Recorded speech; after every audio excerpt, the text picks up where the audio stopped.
Boa noite. É com grande prazer que iniciamos, né, hoje, dia 9 de setembro, a nossa segunda live, referente ao módulo 3, né, ao módulo do nosso curso de Práticas Pedagógicas para a Educação Especial Inclusiva, Ação Docente na Perspectiva da Teoria Histórico-Cultural. Muito feliz de estar aqui nesse momento, compartilhando com vocês essa experiência, né?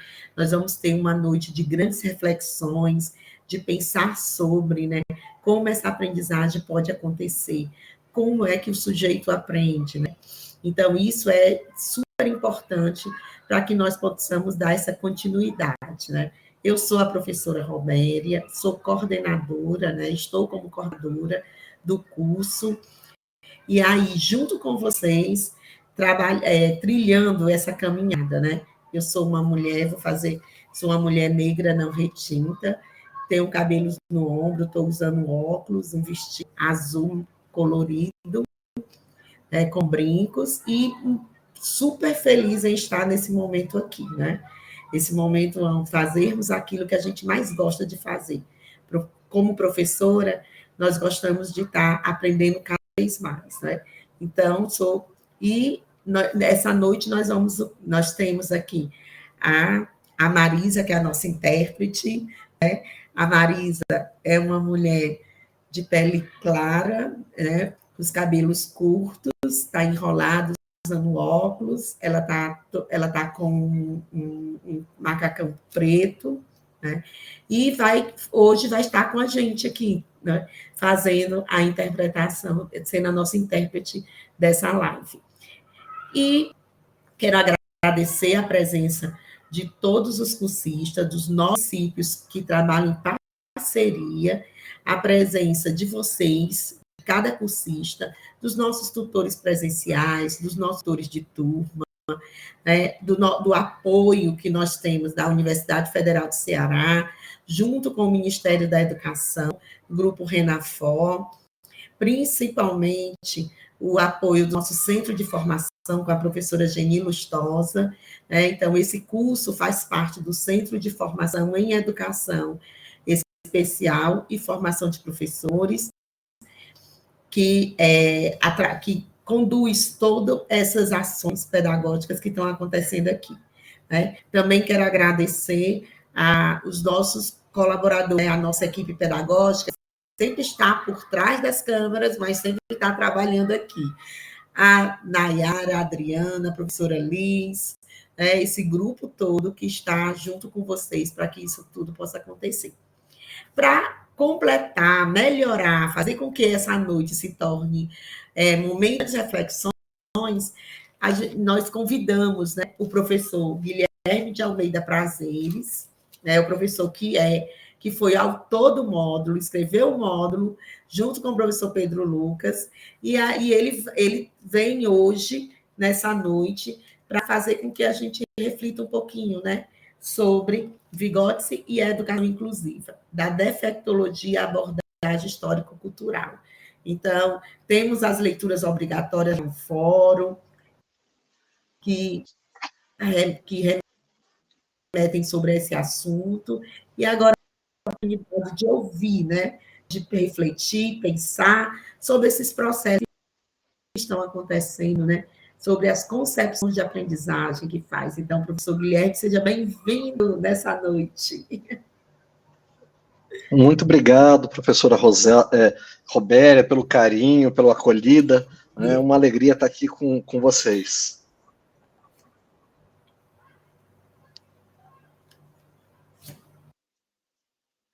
Bom, boa noite a todos e a todas. Eu sou o professor Guilherme de Almeida, sou um homem branco, de olhos castanhos pequenos, nariz médio, boca média, com dentes grandes, barba por fazer, uso um headphone que está sempre comigo, é um recurso de acessibilidade para mim. Eu sou uma pessoa autista, tenho hipersensibilidade auditiva, visto uma camiseta cinza e ao fundo uma porta de correr e alguns quadros na parede. Para mim estar aqui hoje com vocês é uma alegria muito grande, ainda mais tendo a oportunidade de suceder a fala do meu querido amigo professor Pedro Lucas, que me antecedeu nesse diálogo com todos vocês, com todas vocês, na última semana. A questão da defectologia em Vygotsky é um tema que todos nós que trabalhamos com a educação especial, na perspectiva da educação inclusiva, olhamos com um grande carinho por entender a potencialidade da abordagem de Vygotsky na compreensão e na emancipação, não só do público geral da educação, mas também do público-alvo, ou do público elegível, como alguns estados gostam de chamar, né, para a educação especial. Né. Então, é um momento muito importante estar aqui, agradeço a confiança e gostaria de dizer ainda que eu tenho uma questão, né, que eu sempre tento translacionar o conhecimento. Né? Translacionar o conhecimento quer dizer a gente pegar tudo que a universidade produz, né, de forma teórica, de forma metodologicamente, sistematicamente normatizada e trazer para a realidade das pessoas. Né?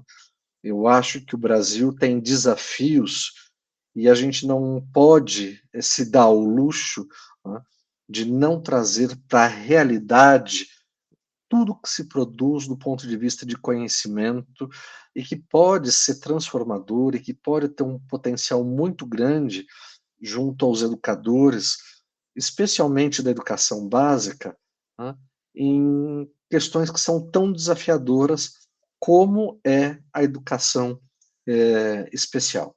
Né. Daqui por diante, eu vou tratar, ou ao menos eu vou tentar, né, tratar o que habitualmente a gente chama de educação especial na perspectiva da educação inclusiva, simplesmente por educação inclusiva.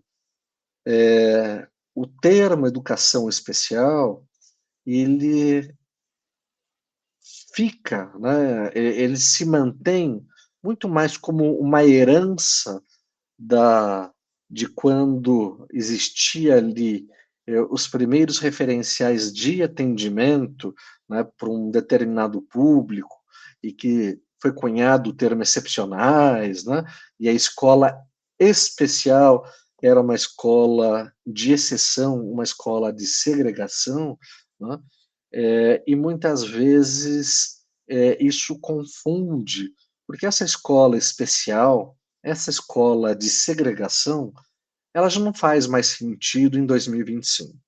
Tá? Não faz mais sentido tanto pelos avanços que a gente desempenhou dentro do nosso trabalho junto à educação inclusiva e à busca da emancipação das pessoas com deficiência, autistas, altas habilidades de superdotação, né? E até com uma compreensão, né, constitucional, jurídica. Né? Muitas vezes a gente ainda ouve uma tentativa de relativizar a educação inclusiva como se ela fosse estivesse no âmbito de decisão dos familiares. Não está. A educação inclusiva, ela pertence ao bojo de direitos das crianças e dos adolescentes. Né?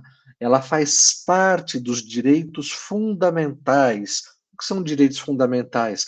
São direitos humanos é, é, é, positivados na nossa Constituição Federal. E esses direitos são das crianças, são dos adolescentes, não são dos pais para dispor. Então, quando a gente busca entender qual são o limite da atribuição dos pais, né, e a escola, desde a década de 80, né, tem buscado, muitas vezes com êxito, outras vezes com desafios, né, receber mais e mais e mais as famílias para dentro do universo escolar, a gente percebe que há uma confusão em relação ao papel da família no seio escolar. Né? O papel da família tem a ver com uma abordagem de apoio às ações propostas dentro da lógica pedagógica da escola, que tem um tempo diferente do que a família, que tem uma lógica diferente do que a família, e que é fundamental trabalhar em conjunto, cada um a partir da sua área de expertise, para que a gente possa oferecer o melhor para essas crianças e para esses adolescentes. Então, no âmbito da família, cabe à família, por exemplo, fazer escolhas de ordem se o seu filho, a sua filha, né, vai estudar numa escola católica, numa escola luterana ou numa escola laica. Né? Por quê? Isso tem a ver com os valores que essa família deseja passar, deseja transmitir, né, aos seus filhos, aos seus familiares. Mas a questão da educação inclusiva no ensino regular, né, muito distante da ideia de segregação, né, não está dentro do que compete à família decidir, porque não é um direito da família, né, é um direito dessa criança, desse adolescente. Para que a gente possa ir de fato para a apresentação, né, queria complementar que eu, há alguns anos atrás, ali pelo ano 2016, fui chefe de gabinete numa Secretaria Municipal de Educação de um município de médio porte. Tinha ali seus 500 mil habitantes. Né? E muitas vezes eu recebia os pais, né? A gente tinha um problema muito grave com a questão de fila de creche, e a gente recebia muitas vezes os pais falando assim: não, eu preciso da vaga do meu filho ou da minha filha, porque eu trabalho, a minha mulher trabalha, a gente não tem quem deixar, né, uma série de coisas, argumentação nesse sentido. E eu explicava, fazia questão de explicar para esses familiares, né, de que era nossa obrigação garantir a vaga de creche, não porque o pai ou a mãe trabalhava, isso não importava, né? É porque o direito à educação, o direito a ter o acesso à educação infantil, não é um direito trabalhista, mas um direito dessas crianças e desses adolescentes, né? No caso das crianças. Então, é muito importante que a gente comece apontando, porque todo o tempo, ainda em 2025, muitas vezes a gente vê uma polarização entre se a educação inclusiva é a única que vale ou se é legítimo a gente contemplar escolas de segregação. Não, escolas de segregação não são passíveis de serem acomodadas dentro de um universo pedagógico que estruturalmente, que constitucionalmente, que a partir de direitos humanos busca garantir a defesa de uma educação igualitária para todas as crianças e adolescentes. Né? Eu vou pedir para colocar a minha apresentação na tela, se for possível. Isso. Aí, né? Antes de seguir com ela, eu vou apresentar o Lucas, né, o nosso intérprete. É um homem cis, de pele morena, cabelos curtos, bigode e cavanhaque, usando uma camisa polo preta sobre um fundo de uma parede cinza ou branca, né, dependendo da tonalidade. Né. Indo para a nossa apresentação,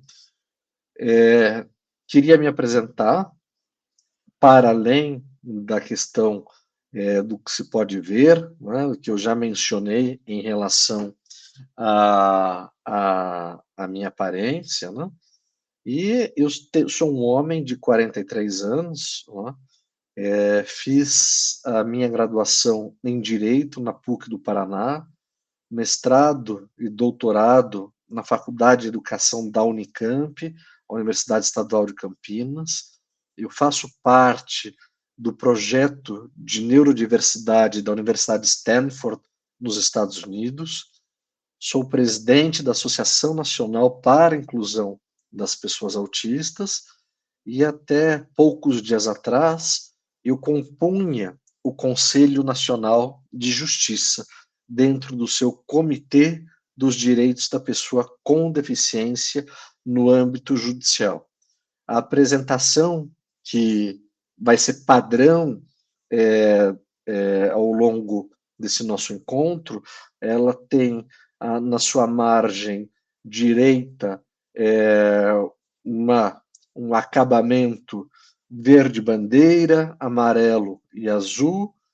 No caso específico desse slide, da esquerda para a direita, há uma foto minha, com o meu nome em destaque, e a minha mini bio escrita, e abaixo os símbolos, né, das instituições que eu me relaciono, a qual eu sou vinculado.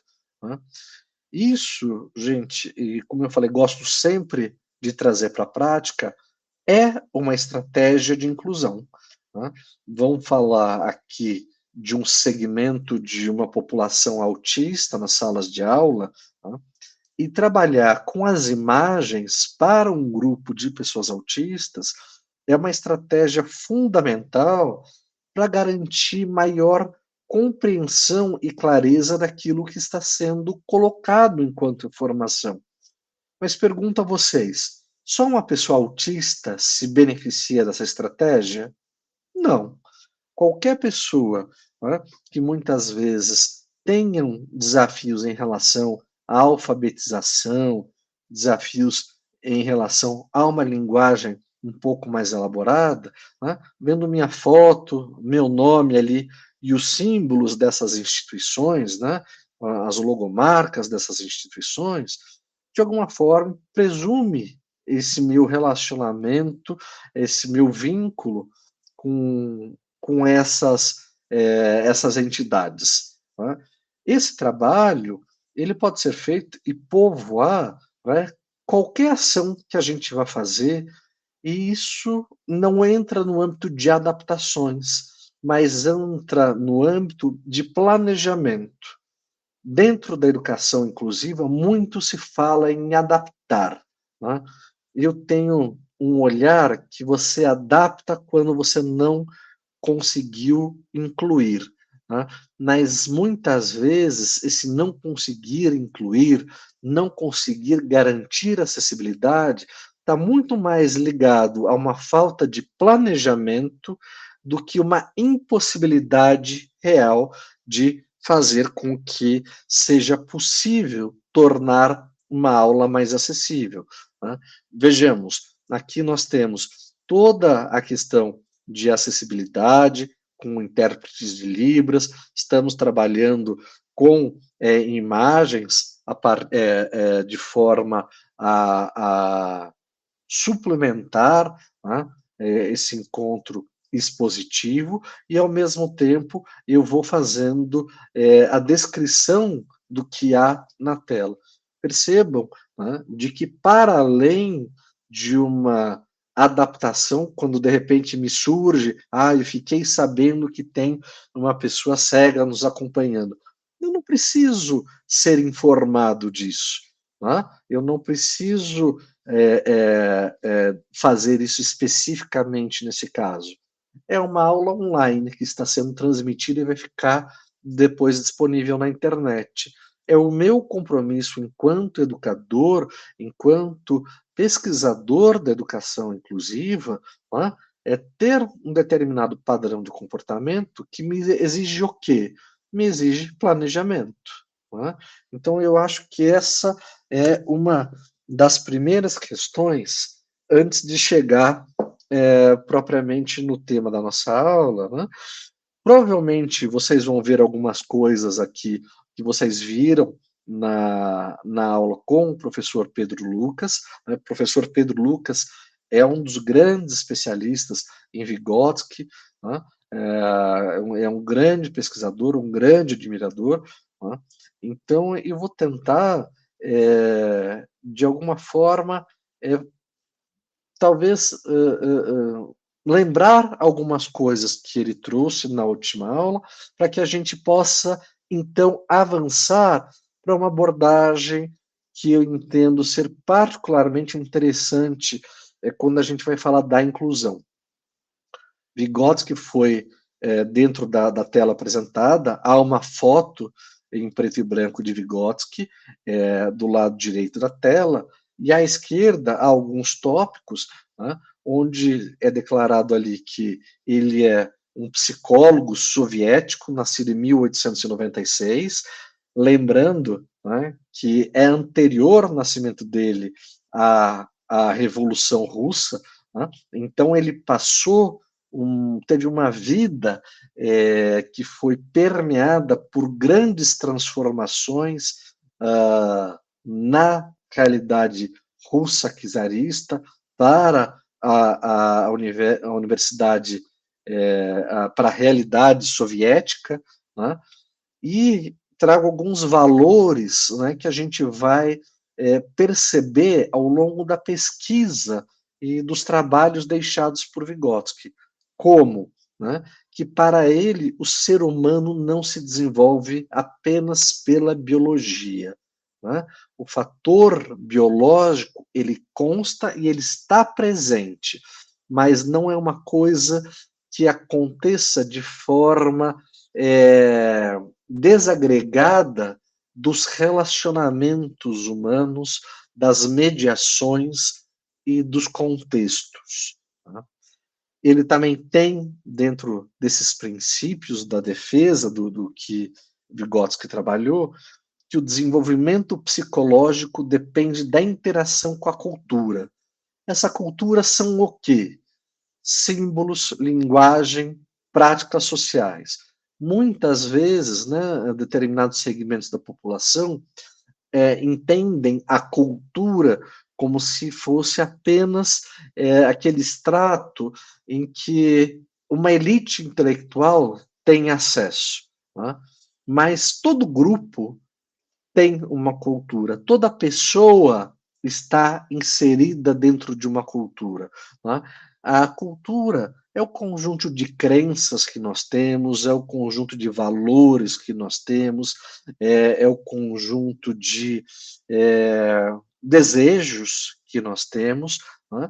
E que vão ser traduzidos por símbolos, linguagens e práticas que a gente pode identificar, né, dentro desse nosso referencial, dessa cultura aonde estamos situados. Né?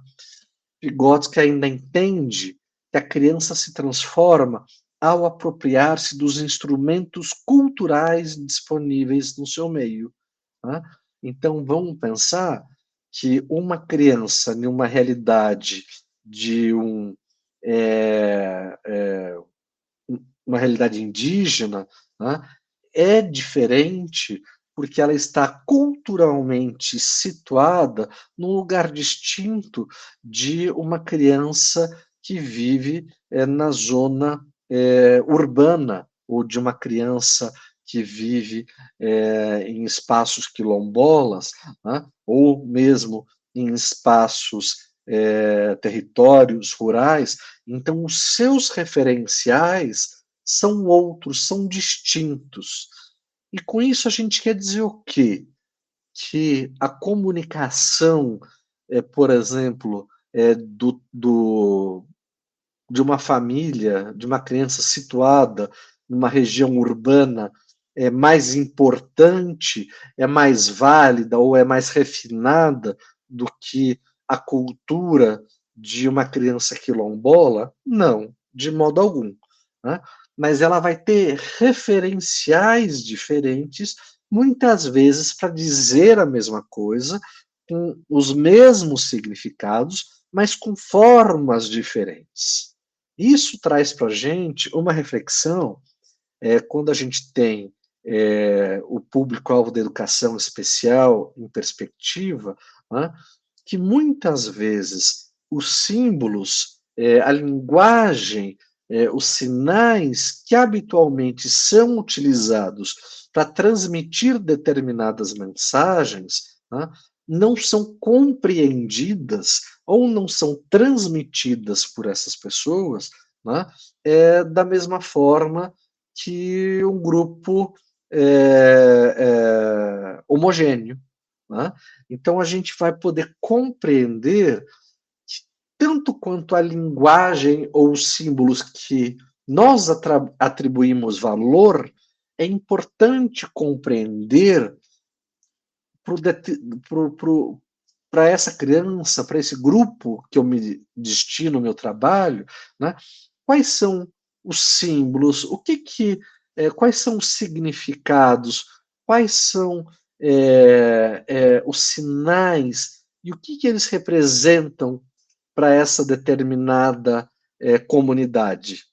Vejam, o meu nome é Guilherme, né, eu sou um professor, já me apresentei, mas eu tenho como o meu nome em linguagem de sinais o seguinte movimento. Esse movimento, de uma forma descontextualizada, né, é muito aberto imaginar qual é o significado desse movimento e do porquê isso me foi atribuído. Né?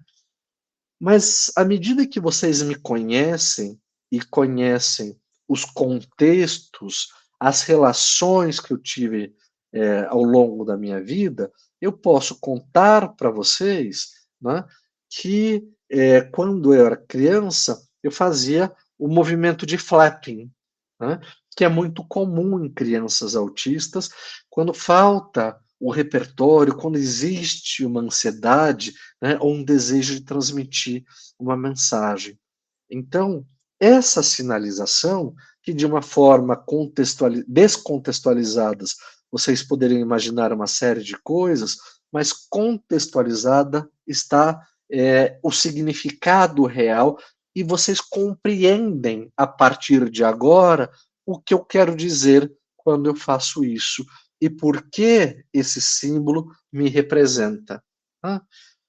Continuando, a partir de uma contextualização, para que a gente entenda da onde Vygotsky veio, para o momento que a gente está, né? Então vamos pensar na questão da temporalidade como um outro eixo a ser considerado, né, nos processos de inclusão, né, que hoje o que vigora no nosso país, e daí aquela minha fala inicial em relação à força constitucional dos direitos da pessoa com deficiência, né, especificamente a inclusão, né, a gente está celebrando aqui a educação inclusiva que está prevista, se eu não me engano, no artigo 24 da Convenção dos Direitos da Pessoa com Deficiência, que no nosso país, por força do decreto 6949 de 2009, tem status constitucional. Então, eu creio que todos nós, em algum momento, já folheou a Constituição Federal. Né? A gente vê muitas vezes no Senado, na Câmara dos Deputados, muitas vezes algumas figuras em protestos, né, levantando a Constituição Federal, mas a gente ainda tem como documento inédito, né, que exista, que seja incorporado fisicamente, porque isso é importante de um ponto de vista didático para as pessoas como um todo, a compreensão de que a nossa convenção vale tanto quanto a convenção, né, sobre os direitos da pessoa com deficiência, vale tanto quanto qualquer outro artigo da Constituição Federal de 1988. Né? E a convenção, ela vem de uma necessidade, né, de compreender que a deficiência não é um problema do indivíduo a ser corrigido, tratado.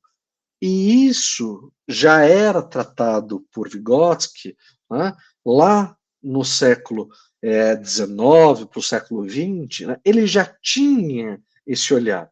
Então, muito embora não tenha sido Vygotsky, como a gente vai ver de forma mais acentuada logo mais na frente, né, muito embora a defectologia não tenha sido uma escola fundada por Vygotsky, foi por ele revolucionada, porque foi a partir dele que se veio esse olhar de compreensão das diferenças como parte legítima do que representa ser humano.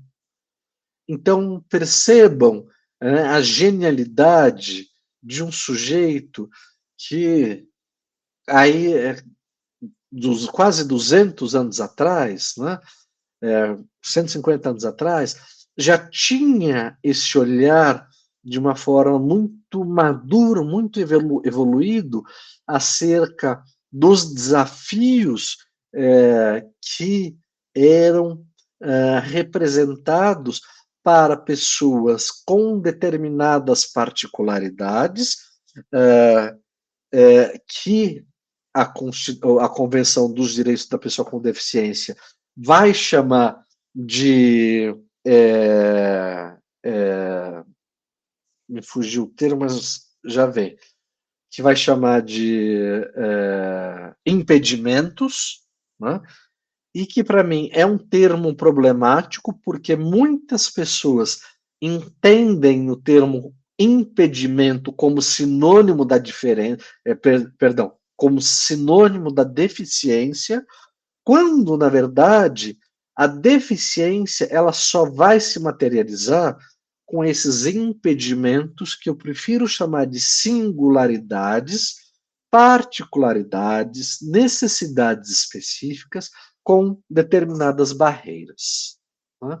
Então, um modelo social, né, ele já tinha essa natureza de ser compreendida, né, por Vygotsky, e ele trazia essa ideia de que a deficiência ela se faz não de forma biológica exclusivamente no sujeito, mas sempre na interação com as barreiras sociais, pedagógicas, culturais, né, e depois a gente vai ter uma compreensão mais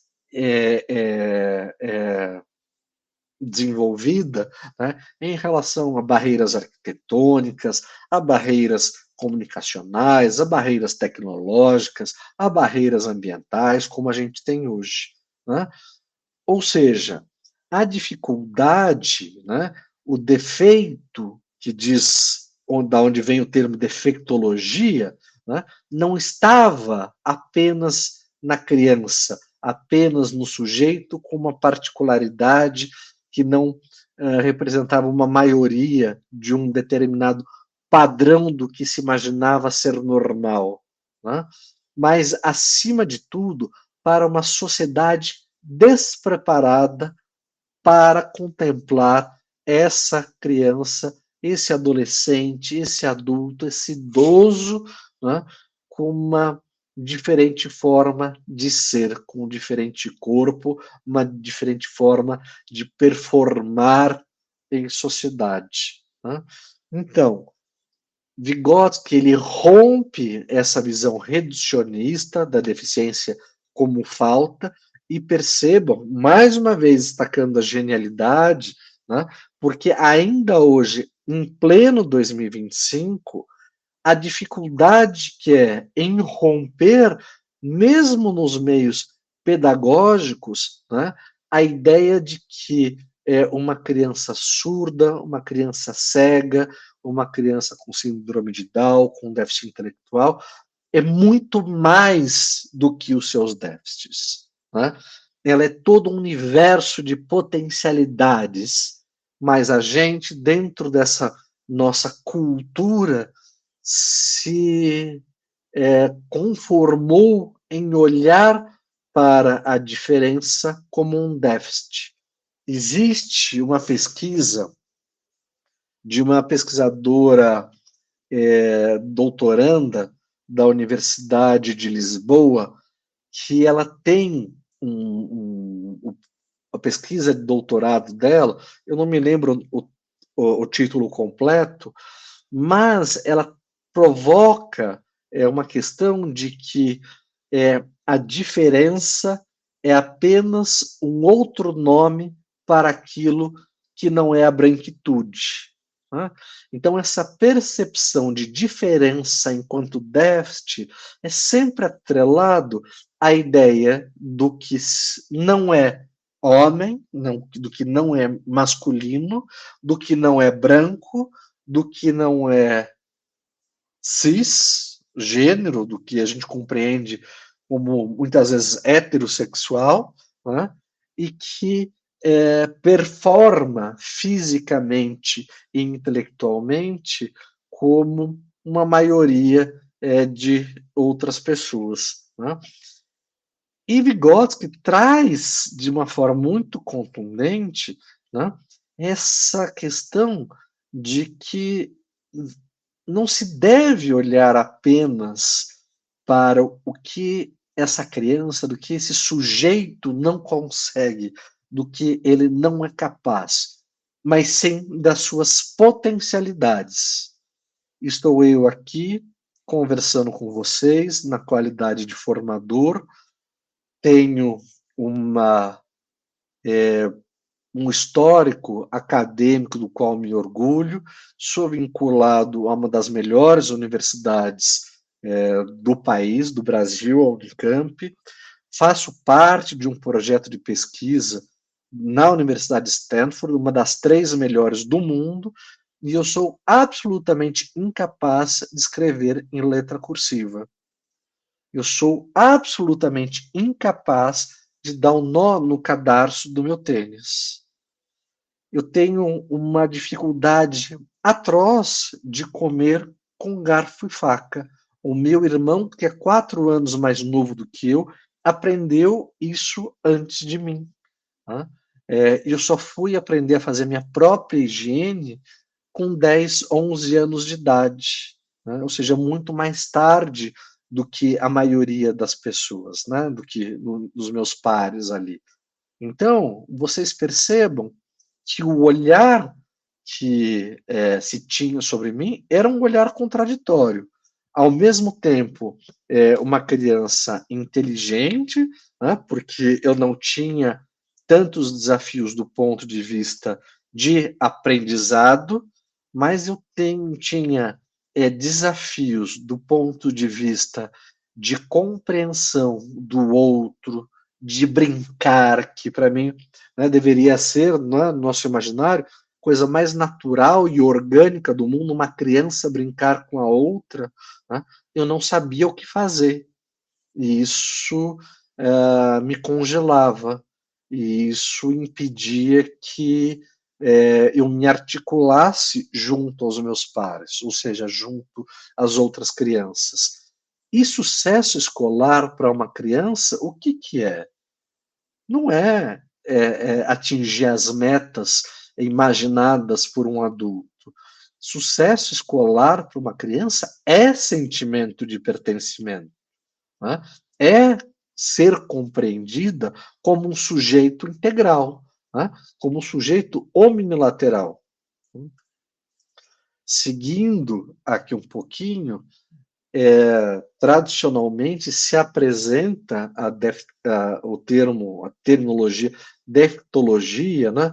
Defectologia do latim, mas eu achei curioso e quis trazer para vocês, né, que a defectologia dentro, a partir do russo, ou seja, da linguagem materna de Vygotsky, né, vinha do termo, eu não falo russo, então vou me aventurar aqui com vocês, né, que era defectologia, que significa literalmente estudo do defeito, né?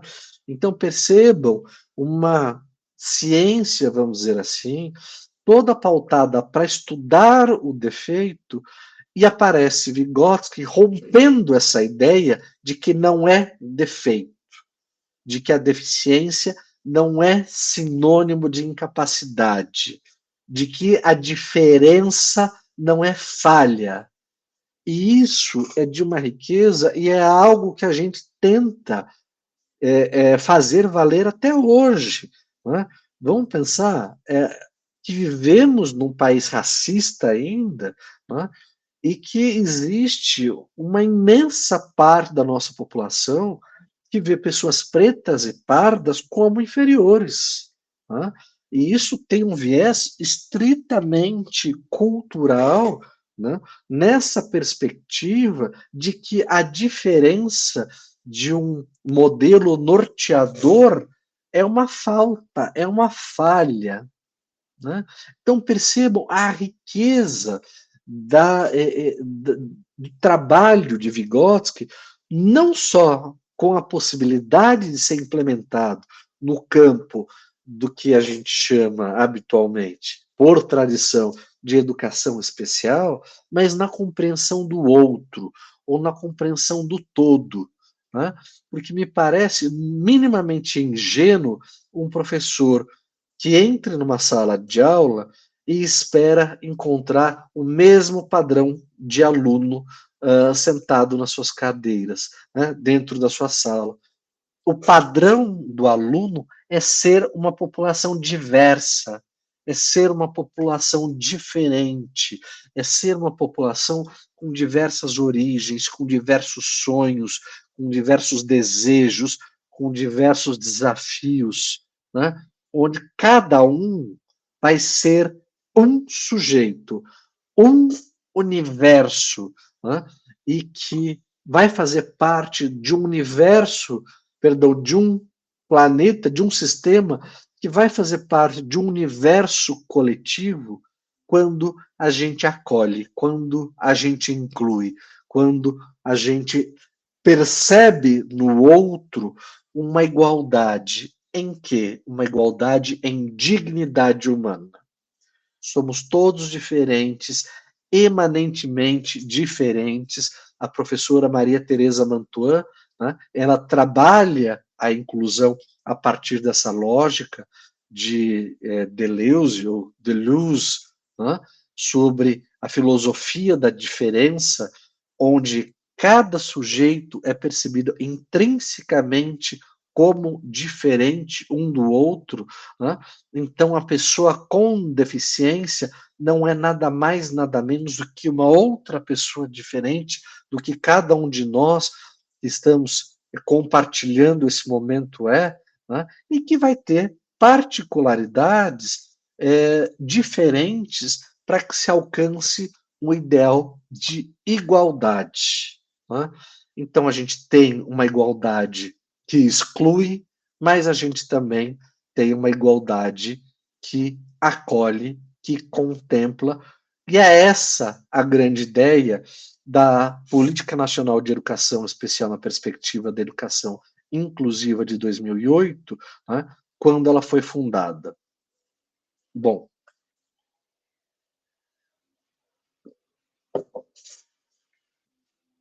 a ideia da defeitologia, a partir de Vygotsky, né, que está fundado na defesa de potencialidades, não apenas das limitações, né, ele vai trazer a ideia, o conceito de compensação funcional.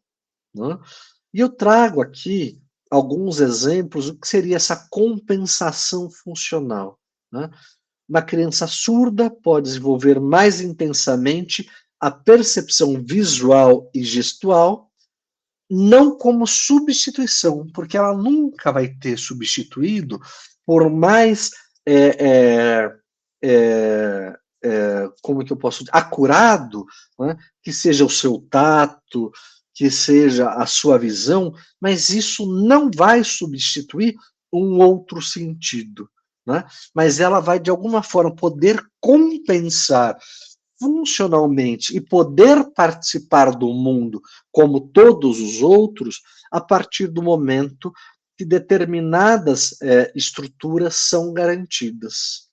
E essas estruturas a serem garantidas, né, é o que usualmente se chama de adaptações. Mas eu não gosto desse termo, porque, como disse para vocês, eu penso que a adaptação é gambiarra. Né? Se eu quero verdadeiramente um universo, uma sociedade inclusiva, eu tenho que planejar essa sociedade. Aí eu começo isso como dentro do universo da minha aula. Eu começo planejando a minha aula. E como é isso? Eu não sei como os alunos que eu vou receber aprendem. Né? Muito se fala na universidade, na academia, que a gente tem que perceber como o aluno aprende para que a gente possa orientá-lo. Né? E eu entendo que muitas vezes a gente não sabe nem como a gente aprende. E eu descobri, eu tenho 43 anos, eu posso dizer para vocês que não tem 5 anos que eu aprendi como eu aprendo, que eu entendi como eu aprendo. Quanto mais entender como o outro aprende, como 30 crianças aprendem, muitas vezes numa sala de aula. Então, o que, que a gente tem que oferecer para essas crianças? Aulas diversificadas. Porque se cada um aprende de um jeito, né, fica muito claro também que não existe apenas um jeito de ensinar. Então, vamos supor que eu vou dar uma aula acerca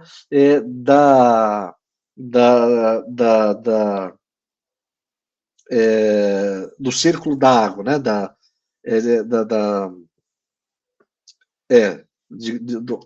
me fugiu agora o termo, de como as chuvas são formadas e tudo mais. Né? Então, vamos pensar que eu vou dar essa aula. Eu tenho uma aula de 50 minutos. Então, nessa aula de 50 minutos, por 10 minutos, eu vou dar uma aula expositiva sobre a questão da água. Né? Por 10 minutos, eu vou explicar. Por 5 minutos, eu vou pegar e vou passar um vídeo para a minha turma, mostrando para essa minha turma, né, como acontece o processo de evaporação, como acontece o processo de condensação, que depois vai gerar a chuva e tudo mais. Né? Então, eu tenho dentro dessa possibilidade de aula diversificada, primeiramente, uma aula expositiva. Num segundo momento, eu apresentei um vídeo. Num terceiro momento, dentro dessa mesma aula, eu falo assim, turma, agora vamos lá comigo, a gente vai para a cantina, vamos fazer uma experiência na cantina. Eu pego uma caneca dentro dessa cantina, coloco água, coloco essa água para ferver, né? Daí depois que essa água ferveu, eu coloco um pires frio em cima dessa caneca, eu vou mostrar como a água evaporou, como a água se condensou, como a água voltou para o estado líquido, né? E como isso se concretiza dentro do universo de uma proposta diversificada de aula. Agora estou dando uma aula por meio de uma experiência. E daí, para encerrar, nos minutos que me restam dessa minha aula, eu falo, agora vamos voltar para a sala e a gente vai conversar sobre o que a gente aprendeu. Vocês percebam que nesses 50 minutos de aula, depois de eu ter organizado um planejamento de aula, eu dei uma aula diversificada, onde eu ensinei para os meus alunos de forma expositiva, ensinei por meio de um vídeo, ensinei por meio de uma experiência, ensinei por meio de uma aula dialogada. Eu não sei como cada um deles aprende, mas eu sei que se eu oferecer uma gama maior de possibilidades para que essa criança aprenda, de alguma forma ela vai aprender. Muitas vezes, o que é atribuído a desafios de aprendizagem do aluno, na verdade, são desafios de ensinagem por parte do professor. Né? E tem aquela cabeça dura de falar assim, não, mas eu dou essa mesma aula há 20 anos e sempre foi assim, por que é que eu vou mudar? Né? Então, um professor que não está aberto a mudar e a rever a sua própria didática, vou além, né, a sua própria pedagogia, né, é uma pessoa que está parada no tempo e mais prejudica do que atrapalha. Né? Então, agora vocês pensam, existe uma série de demandas em relação a documentos e tudo mais para o público elegível à educação especial, né? Um deles, que eu acho muitas vezes problemático, já explico por quê, é o PEI, né? O Plano de Ensino Individualizado. Pergunto a vocês, faz mais sentido eu fazer um PEI para 30 alunos diferentes, né? Um para cada, ou seja, 30 PEIs diferentes, ou eu oferecer uma aula diversificada? Né? Faz muito mais sentido eu planejar minha aula para dar uma aula só, de formato diversificado, para todos esses meus alunos, ao invés de eu ter que dar uma aula diferente para cada um. Isso é inclusão. Né? É eu garantir o mesmo acesso de uma forma que faça sentido para todos esses alunos. Né? Dentro dessa origem da defeitologia, né, é que vai nascer ali os primórdios do que viria a ser essa abordagem histórico-cultural. Né. Eu não gosto também da terminologia de um modelo, e muito mais de uma abordagem, porque o modelo sempre me parece fechado. Né.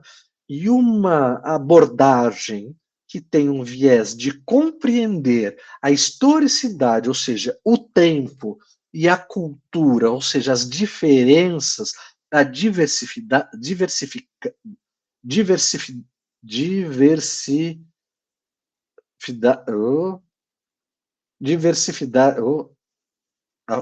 a questão da diversidade, não vai sair, gente, mas vocês entenderam, humana, né, não pode ser um modelo fechado. Ela tem que ser uma abordagem aberta, né, que permita que a gente possa trabalhar. Então, isso vai se constituindo como histórico-cultural, essa abordagem como histórico-cultural, a partir da compreensão que o desenvolvimento é produto da interação entre biologia, ou seja, quem eu sou fisicamente, estruturalmente, e a cultura. A cultura são as relações, são as mediações e também os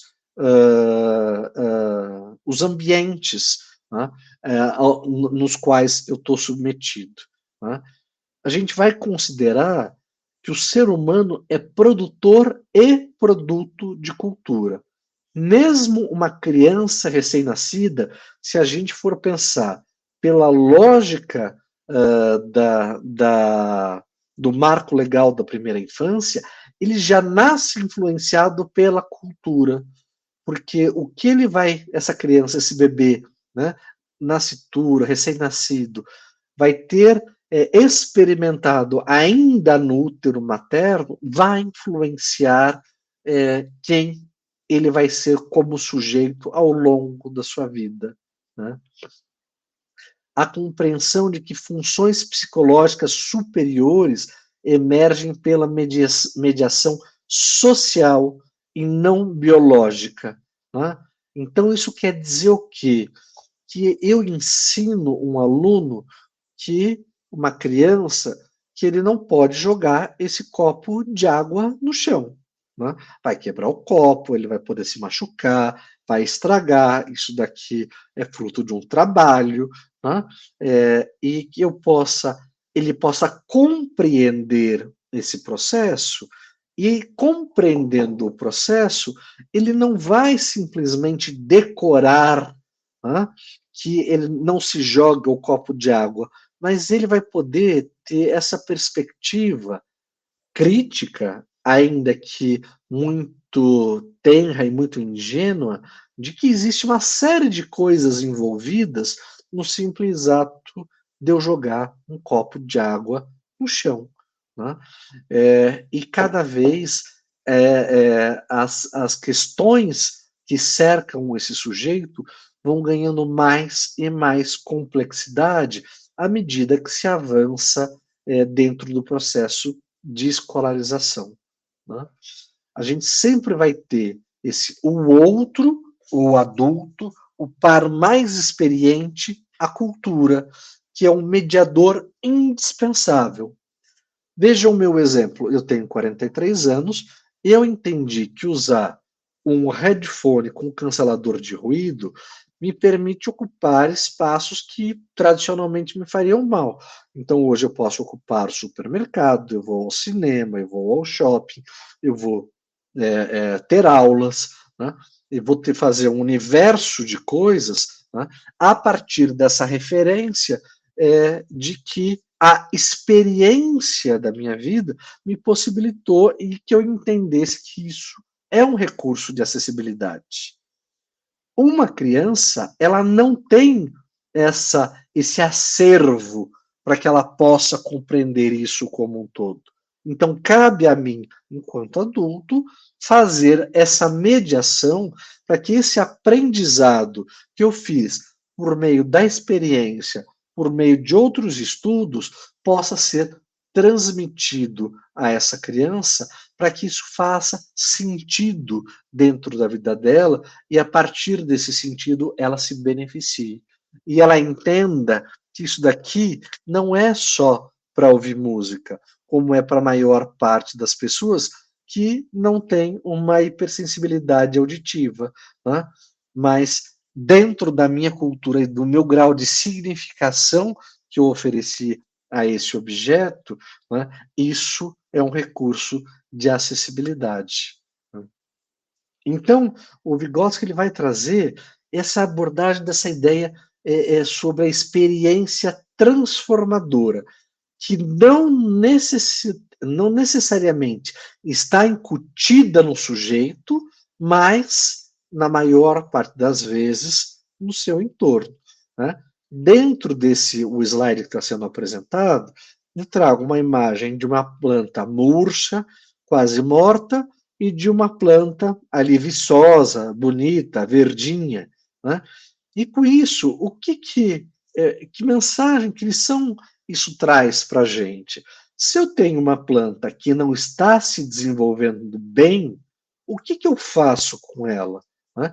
Eu vou agir não diretamente dessa planta, né? Eu não vou punir essa planta por ela não estar tão verde, eu não vou criticar e olhar para ela como uma planta defeituosa, mas eu vou tentar, por compreendendo o seu contexto, buscando ver se ela está bem regada, ou se ela está regada de mais ou de menos, se tem adubo na terra, se o vaso é do tamanho adequado, entendendo que o seu contexto é determinante para o tipo de florescimento, ou seja, de desenvolvimento que a gente vai buscar. Tá? Então, Vygotsky ele propõe, enquanto linhas de desenvolvimento, a linha natural ligada à maturação biológica, ao crescimento, a engordar, a ficar mais alto, a desenvolver questões de táteis e de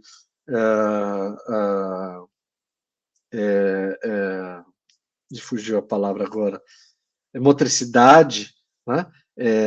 De desenvolver isso, mas também a linha cultural que está ligada à apropriação de hábitos e métodos sociais. Né? É a partir desse processo em que a gente se humaniza, né? Em que um ser humano, né, se torna uma pessoa, né? Deixa de ser o bichinho lá, Homo sapiens, né, para se tornar parte da civilização humana. Né? Então, dentro da perspectiva inclusiva, né, a gente vai compreender que não se deve ignorar a linha natural, porque com isso eu estaria desconsiderando as singularidades. No meu caso, uma delas é a sensibilidade auditiva, né, com diferenças sensoriais, motoras ou cognitivas. Seria também inadequado eu ignorar a linha cultural, né, reduzindo a pessoa a uma falha, negando o seu direito de pertencer ao todo, de influenciar a sociedade e a cultura através da sua participação efetiva e sendo influenciada por essa cultura, né, e não teria essa dimensão, né, de que eu devo articular tanto a linha natural como cultural, a linha natural quanto cultural, para criar condições sociais, pedagógicas e culturais para buscar ativar as potencialidades. Afinal, percebam, eu não estou aqui conversando com vocês por ser uma pessoa que não consegue escrever em letra cursiva. Eu não estou aqui conversando com vocês por ser uma pessoa que sofre porque eu tenho esses desafios em relação à motricidade fina e sofre para cortar as unhas ou por não conseguir calçar um tênis que exija cadarço. Não é por isso que eu estou aqui, mas eu fui chamado, eu fui convidado para participar desse encontro, dessa série de encontros de vocês, por aquilo que eu me destaco. Né? E assim é, e assim deve ser com todas as pessoas. Né? Ainda a compreensão que a cultura pode ser o limitador ou um fator de possibilidade. Né?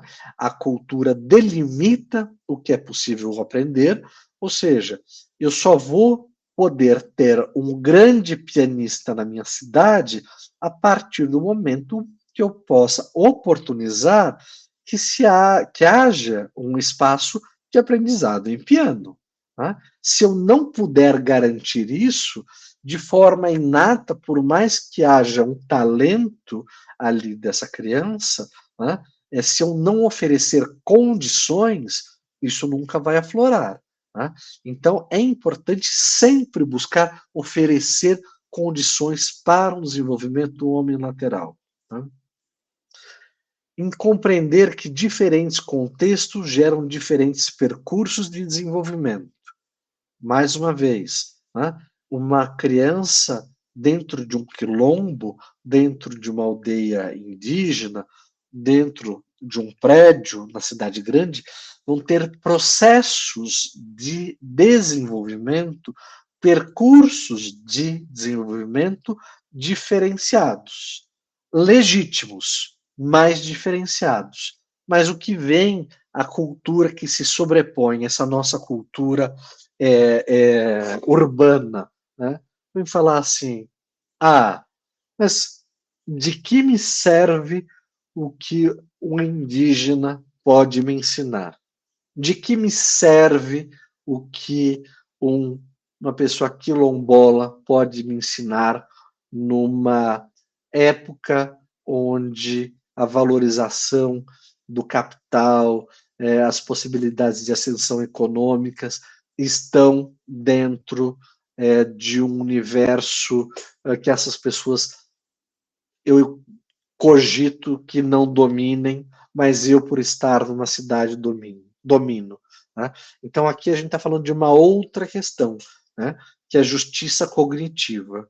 É reconhecer no outro e nas diversas culturas valor, e não só aquilo que se reverte em lucro, que se reverte numa perspectiva de funcionalidade, né, de que consegue dar conta do que é esperado na nossa sociedade ou não, e eu só valoro a partir disso. Né? Então, inclusão significa ampliar os instrumentos culturais acessíveis para que haja um desenvolvimento omnilateral, que significa um desenvolvimento complexo, um desenvolvimento articulado, um desenvolvimento integral do sujeito, como lá na paideia grega. Né? Finalizando esse bloco que eu preparei para vocês, para que a gente possa ter a oportunidade de dialogar um pouquinho com algumas questões, né, essa temática da defeitologia e inclusão, a gente vai ter que Vygotsky desloca o foco do déficit para o potencial. Percebam como é revolucionário, porque até hoje a gente não conseguiu concretizar isso. A gente recebe um aluno com diagnóstico e a gente vai olhar o que ele não consegue fazer a partir do diagnóstico. A gente não vai olhar o que ele consegue fazer. A gente vai tentar perceber as falhas dele. Né? A deficiência é um desafio social e pedagógico, não apenas biológico.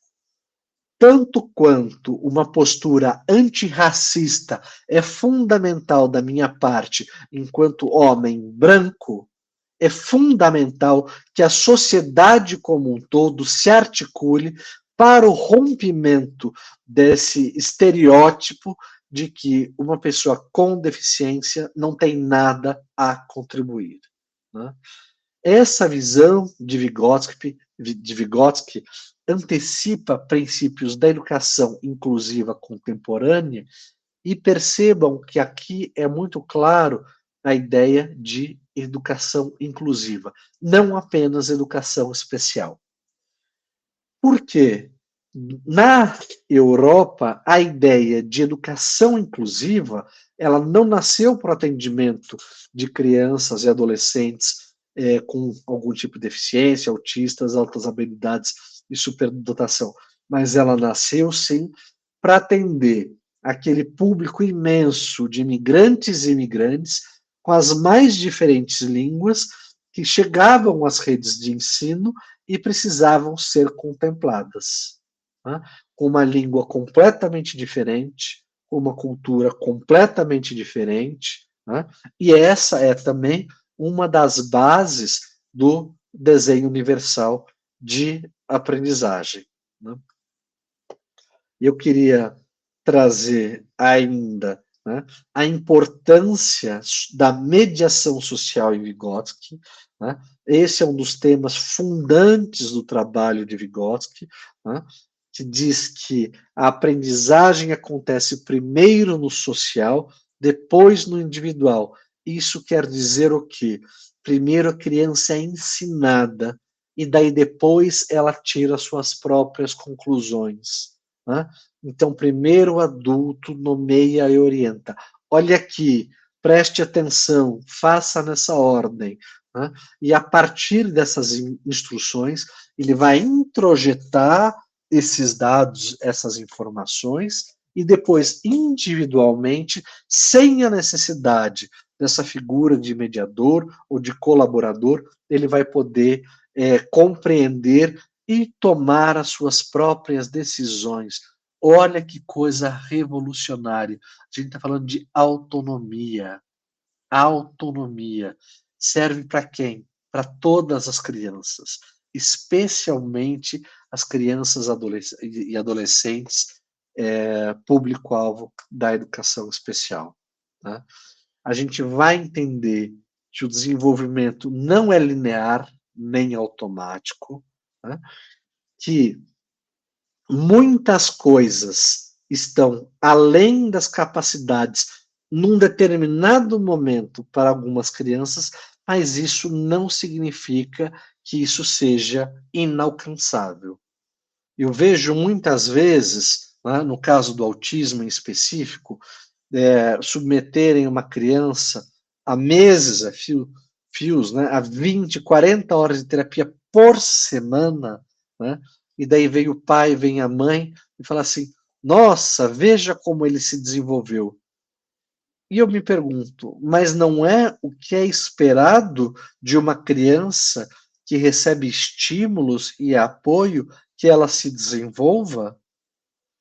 Eu acho também que é de uma abordagem muito violenta que a gente submeta uma criança, muitas vezes, a 40 horas de terapia, né, que é a carga horária de uma pessoa adulta, de trabalho de uma pessoa adulta. Né? Eu acho injustificável a gente negar o direito à infância dessas crianças por uma ansiedade em relação ao aprendizado. Né? Mas, mesmo assim, isso se mostra como definidor dentro do que a gente compreende como urgente, né, e importante para o desenvolvimento dessa criança. Então, a gente tem lá uma definição que é a zona de desenvolvimento proximal é o espaço fértil onde a aprendizagem acontece entre o que a criança já sabe sozinha e o que ainda não sabe, mas pode aprender com ajuda. É nesse intervalo que a escola deve atuar para promover desenvolvimento real.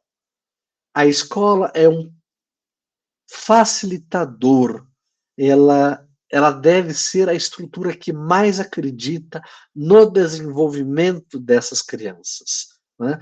E muitas vezes a escola funciona como um reprodutor das desigualdades e dos preconceitos sociais, ao invés de se apresentar como esse espaço de esperança, como esse espaço de acreditar na potencialidade de toda e qualquer criança, que não é a mesma uma das outras. Né? Isso é fundamental. Deixa eu só ver meu horário aqui. E a gente tem lá como compensação funcional, né, limitações em uma área, né, fazendo um recorte do que foi falado lá atrás. Não substituição, né, mas uma compensação de uma área deficitária, de uma área onde é o maior desafio desses sujeitos, por outras onde existe toda um eixo de potencialidade, um universo de potencialidade.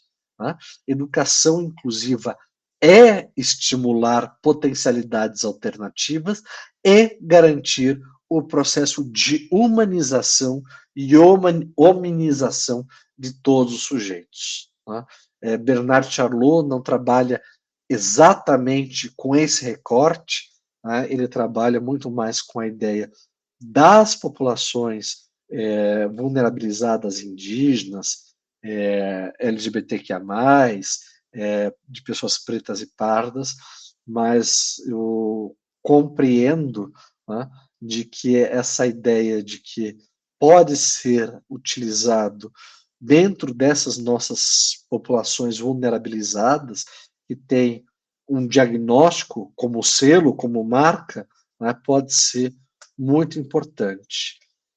Quero trazer brevissimamente, né, um pesquisador já falecido, né, que fugiu da União Soviética, mas era, portanto, ele foi radicado nos Estados Unidos, onde ele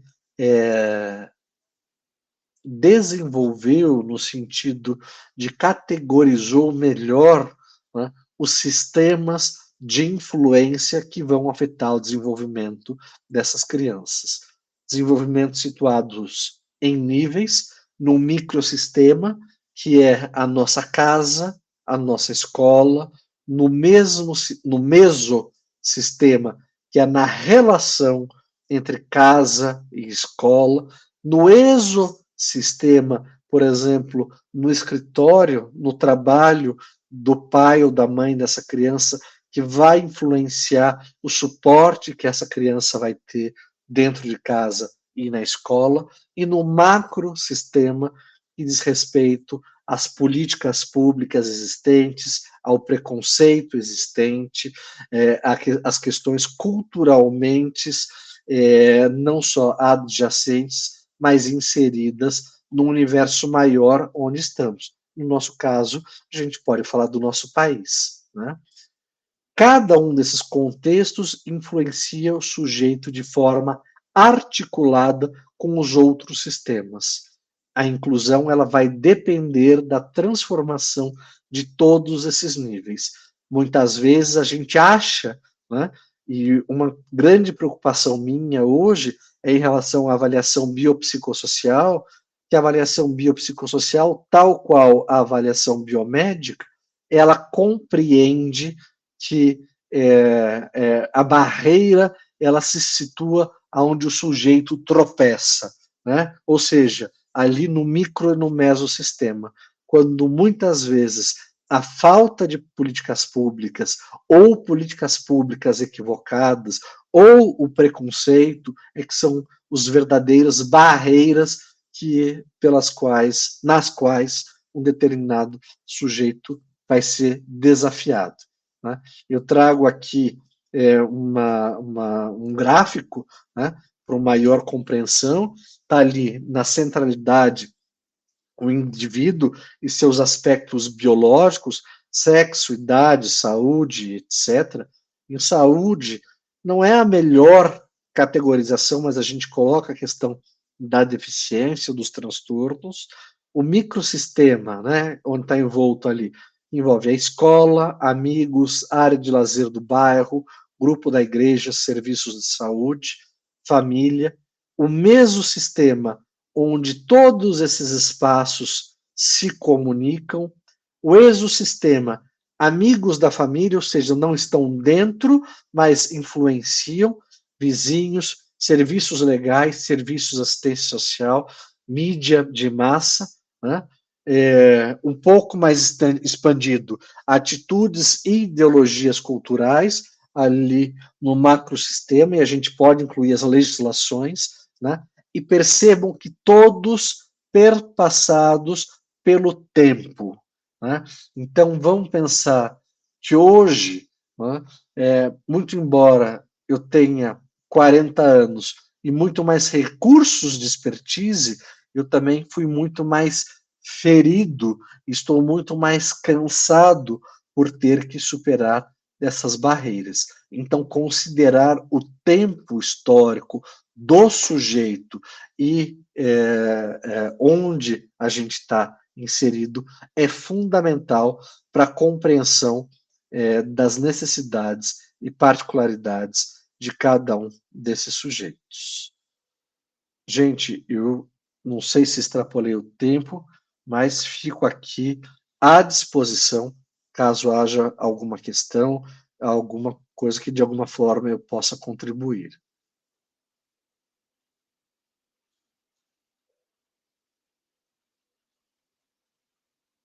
Está sem áudio, professora. Professor Guilherme, você está fazendo sucesso aqui no nosso chat, viu? Fico muito feliz. E assistir sua aula, né? Ouvir aqui, muito, muito bom, né? Agora, a gente tem um tempinho aqui, claro que o tempo é curto, mas muito importante, né? você inicia fazendo essa reflexão sobre a educação especial, né? Educação especial, educação inclusiva, de uma forma muito reflexiva, de uma forma muito atual do que nós estamos pensando hoje, né? E traz, né, esse conceito, traz essa concepção de deficiência dentro da perspectiva de Vygotsky, dentro da abordagem histórico-cultural, e eu acho que os nossos cursistas que estão lendo as leituras obrigatórias, né, os nossos textos aqui, vai estar fazendo essa relação, né, que a inclusão, ela depende dessa reorganização mesmo das condições sociais, das condições pedagógicas, né. Então, nós temos diferentes contextos, e diferentes contextos geram diferentes processos de desenvolvimento, né? E isso vai fazer com que o professor possa pensar nessas estratégias. Eu acho super importante trazer o PEI, né? É algo que está aqui no estado do Ceará também, ele está sendo discutido, né? Nós temos essas linhas, né? Linhas divergentes, né? E a forma como você trouxe a importância não é o documento, é as minhas práticas que eu vou oportunizar o processo de aprendizado. Perfeito. Isso é o essencial. Isso é o essencial. Então, traz essa mediação, né? A deficiência é um desafio social e pedagógico mesmo, é um desafio. E nós estamos aqui para tentar pensar sobre isso, enfrentar isso e transformar a nossa educação mesmo em uma educação inclusiva, né? Nesse módulo, e com essas duas falas, tanto as falas do professor Guilherme como do Pedro Lucas, a gente pôde compreender que a aprendizagem, né, ela acontece nesse meio social, e depois no individual, né? Então, nós vamos estar refletindo sobre o papel da educação. Então, acho que foi momentos bem legais. E no nosso chat temos muitos elogios falando sobre, né, a aula, sobre esse momento, dando os parabéns de todos os municípios que fazem parte do Neto, né? Eu queria aproveitar para informar que nós não temos, a nossa frequência tem apenas os 9 municípios que fazem parte do curso, só que ela é livre para todos, eu tenho outros municípios que estão aqui também, e sejam bem-vindos participando. Eu acho que o Edvander consegue. Eu tenho uma pergunta da Dete, que fala sobre as terapias, e da Liliane, que é compensação social.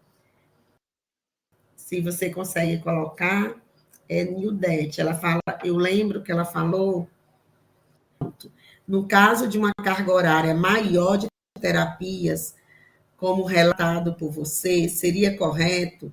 Ou temos que ter esse cuidado nessa carga horária, né? Como ter esse cuidado nessa carga horária das terapias que são colocadas? E a Liliane fala, da professora Liliane, ela traz a compensação, traz uma pergunta sobre a compensação. Se a gente consegue aqui encontrar. Legal, ótima pergunta. Bom, em relação à primeira pergunta... desculpe, lhe interrompi, professora, perdão. Não, pode. Podemos fazer as duas, aí você responde. Pronto. Tá. Como o professor explica a compensação em pessoas com TEA? Fica mais claro quando aborda a deficiência sensorial, mas como funciona no autismo, não é? Pronto, por enquanto essas duas aqui. Olha, vamos lá. Para a primeira pergunta em relação das abordagens terapêuticas, né, eu acho que isso foi uma das coisas que mais prejudicam as pessoas autistas ainda hoje, né? Especialmente hoje. O autismo, eu acho que todo mundo já ouviu falar, né, mas acabou se tornando um grande commodity, um grande mercado, né? Hoje dá muito dinheiro o mercado do autismo. A gente vê advogados oferecendo cursos para ajuizar ações e judicializar a pauta do autismo, né? A gente vê pessoas oferecendo cursos de terapias, né, para que seja ofertado para pessoas autistas e tudo mais, né? E a gente teve, inclusive, eu sou presidente, né, como mencionei, da Autistas Brasil, e quem quiser ver, a gente publicou, acho que ontem, uma publicação do Journal da Associação Médica de Medicina Norte-Americana, né, um documento com milhares de estudos, onde foi constatado que não existe evidência científica, ou seja, melhora no desenvolvimento de uma criança que faz de 20 a 40 horas de terapia por semana, né? Pelo contrário, existe um risco de burnout, e esse burnout tem o risco de criação de um estresse pós-traumático, né?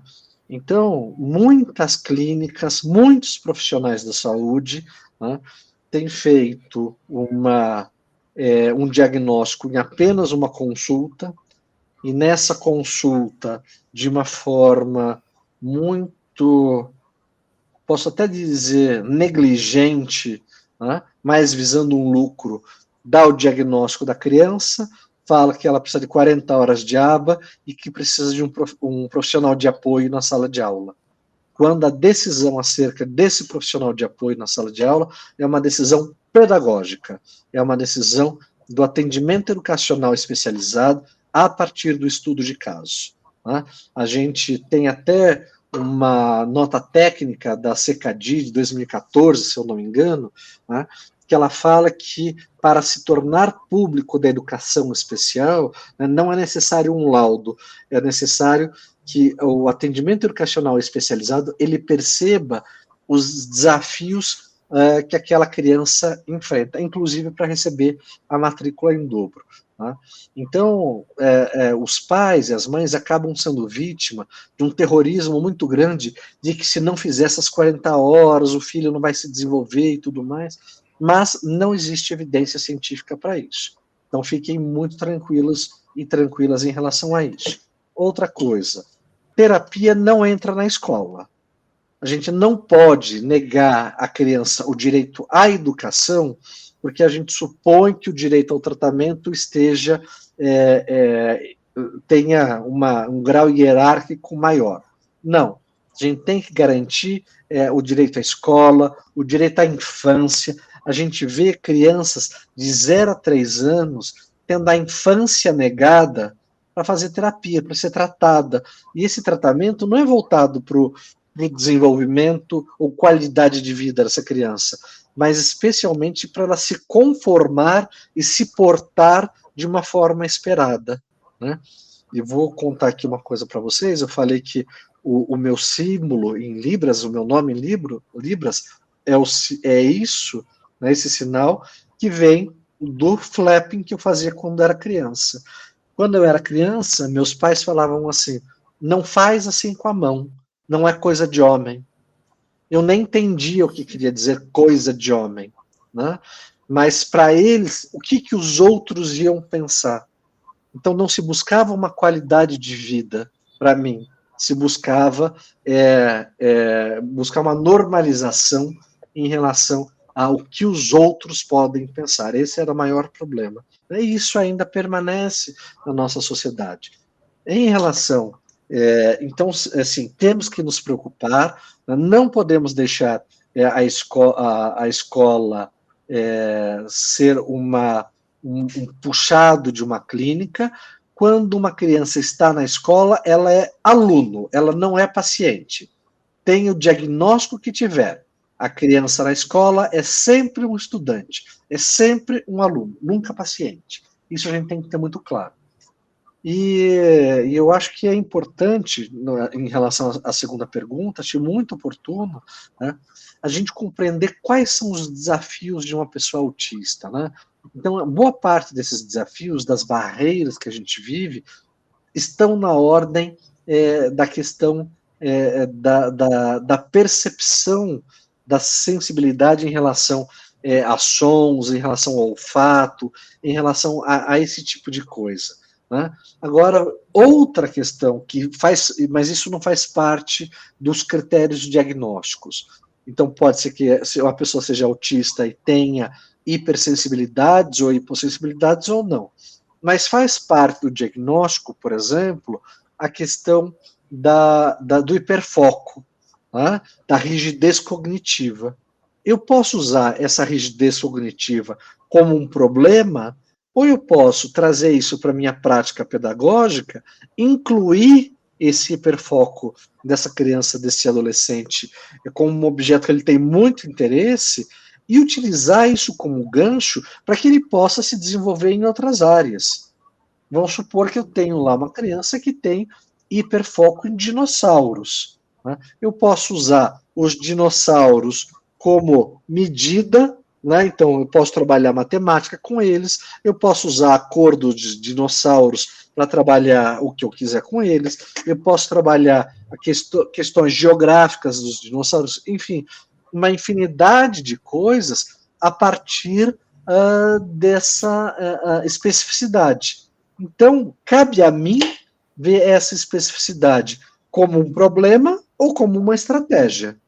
A maior parte das pessoas olha como um problema, né? Mas a gente foi condicionado a olhar de uma maneira mais fechada, né? E muitas vezes a BNCC ela impede que a gente olhe de forma mais aberta, né? E isso também é objeto de também questionamentos e reflexão, né? Mas é importante e fundamental, né, que a gente se conecte, antes de com os conteúdos, habilidades e competências, que a gente se conecte com os nossos alunos, que a gente saiba quem eles são, né? E por aí possa desenvolver um trabalho muito mais efetivo do ponto de vista da escolarização, quanto do ponto de vista de humanização. Só para completar, a Valbenha, ela diz, então a terapia não tem tanta importância? Ela pergunta se a terapia não tem tanta importância assim, como seria essa... Tem, a Eu acho que terapia não é tem. nesse sentido, né?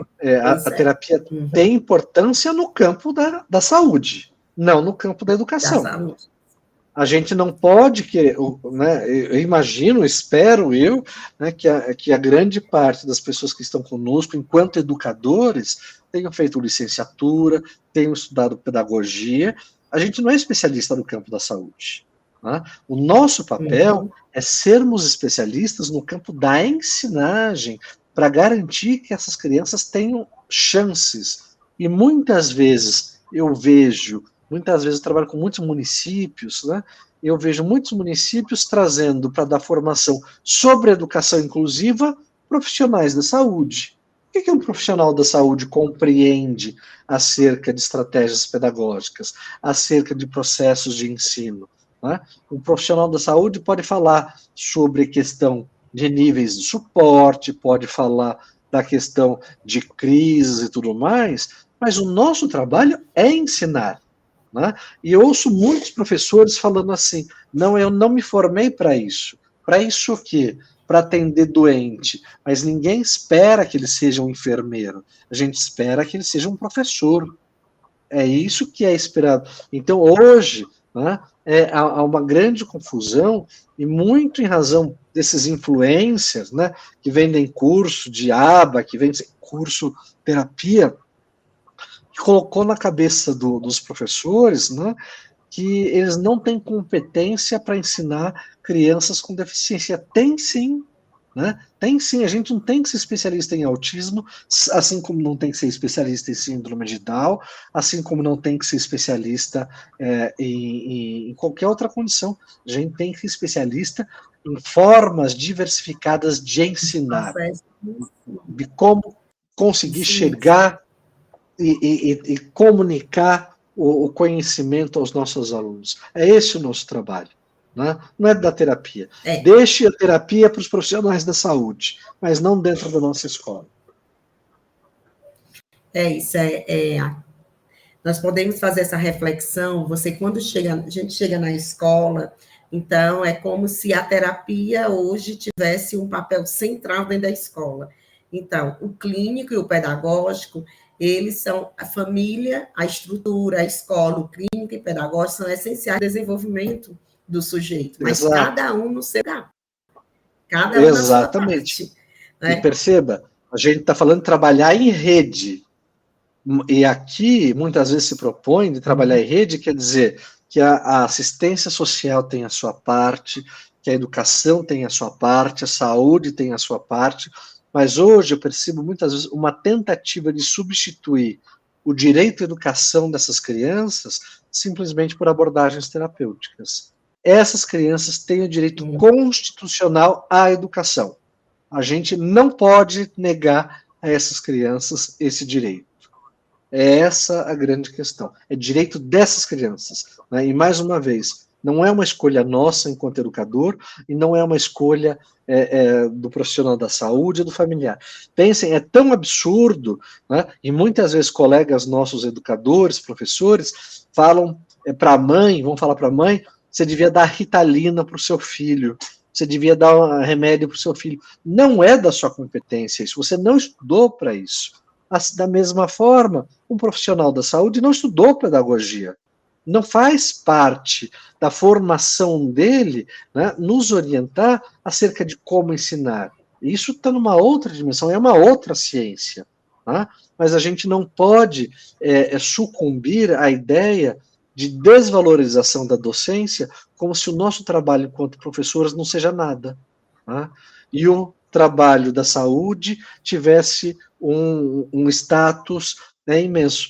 Vamos lembrar, né, que boa parte dos profissionais da saúde, na época da pandemia, né, indicavam cloroquina sem ter validade científica nenhuma, apenas por uma questão política.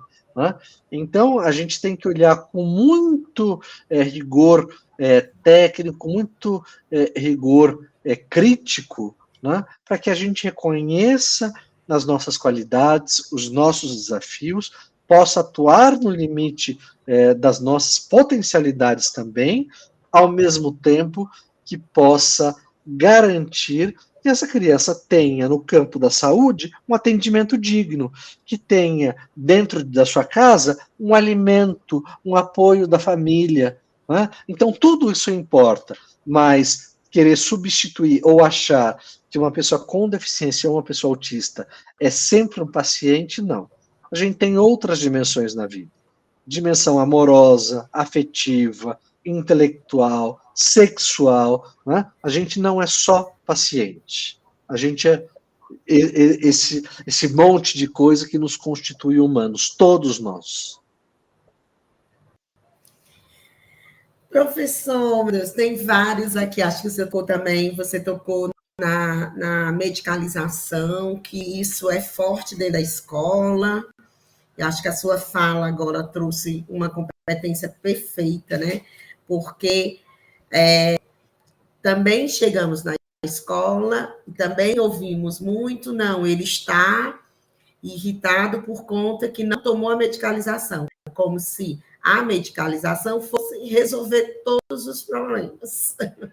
Na verdade, são situações porque essa criança está nesse olhar para ver o que aconteceu. Isso não significa que é a falta ou o excesso de ter a medicalização, né? Mas também é uma outra situação que está, e que aqui no chat, né, os pais colocaram também uma coisa difícil aqui no nosso estado, que você também falou, que é justamente os relatórios, né? Os professores precisam escrever os relatórios de acordo com aquilo que está sendo solicitado.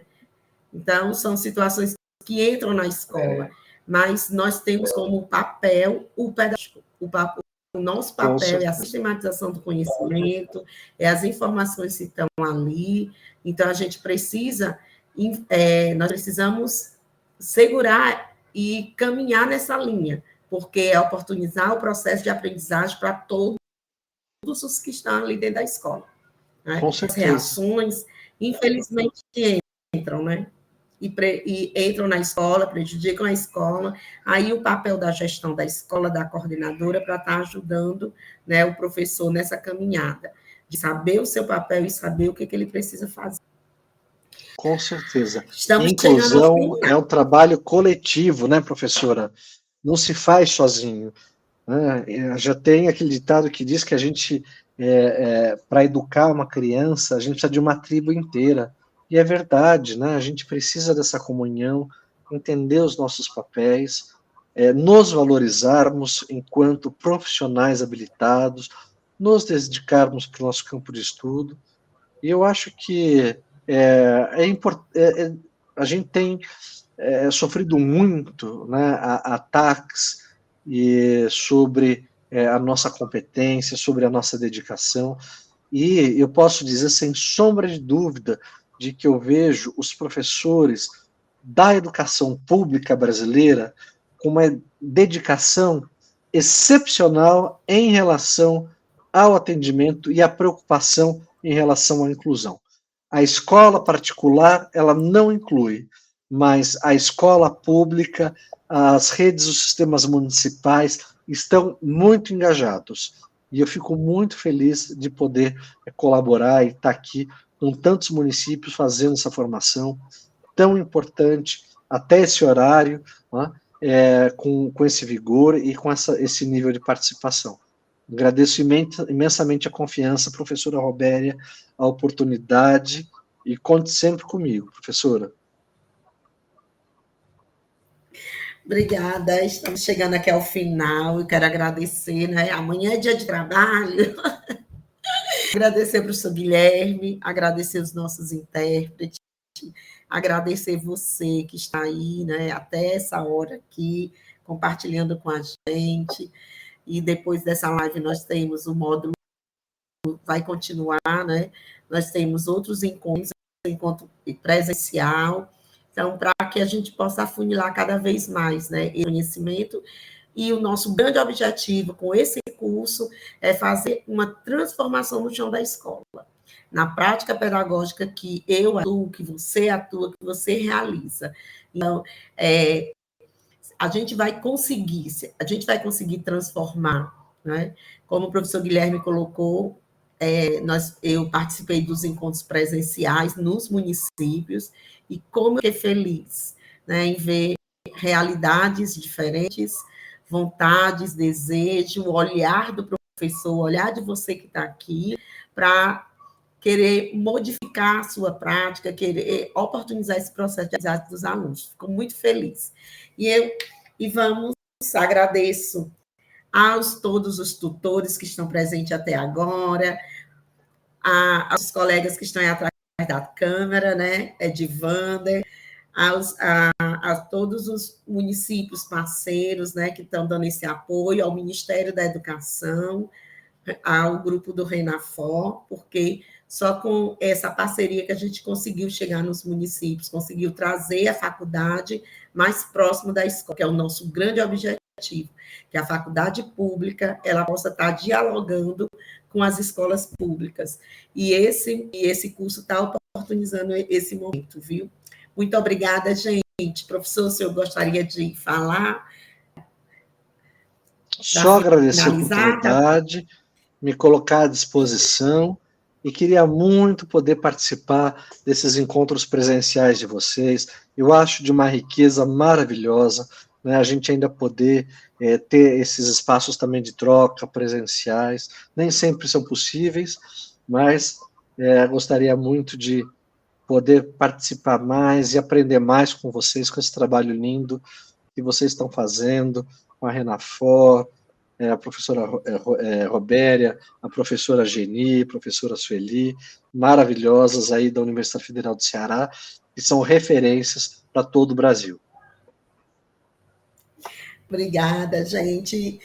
Boa noite a todos e todas, um excelente final de noite e até a próxima, né? Nos encontramos aí no encontro presencial e nos encontramos também nas nossas lives. Um abraço, fiquem com Deus. Tchau, tchau, gente. Muito obrigada. Tchau, tchau.